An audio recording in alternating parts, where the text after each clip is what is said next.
Oh, this is an important one. You may have heard Jim Rohn's famous quote before: you are the average of the 5 people you spend the most time with. Think about who those people currently are. Do they inspire, fill you up, and want what's best for you? Just because you've been friends doesn't mean you need to keep spending time together. Just because you're taking a break from someone, doesn't mean you won't be close again. Be picky about who you spend your time with, don't give it away in the spirit of mercy. That's not nice, neither to you or the other person.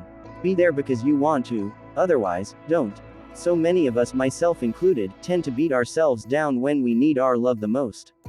When we fail or screw up or someone rejects us, that's the time we often get even more down on ourselves. Beating someone who's lying down sounds fair. No. So instead, choose to be most loving and forgiving with yourself when things don't go as planned. When you stumble and fall. When you say the wrong things. When someone rejects you or a project fails.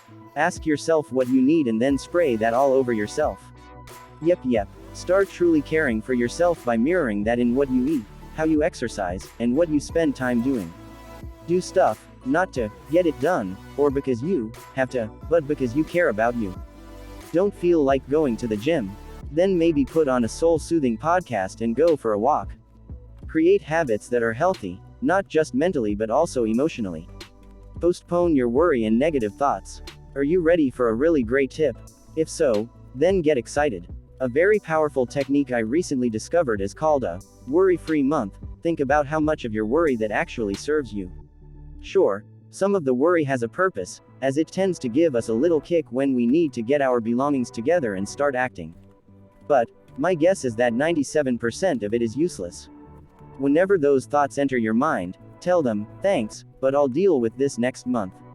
By telling your mind that you'll deal with it later, plus saying when, you stop feeding negative thoughts and thus decrease its momentum. Then, you simply do this month after month. This might have been the greatest game changer for me. Because let's face it, it's easy to love what you love about yourself and not so easy with the things you don't. So, instead of even aiming to love those parts, which will probably just make your mind go, "Are you kidding me?" focus on accepting them. One thing I've had a hard time accepting about myself is that at times, and for no real reason, I can get very nervous.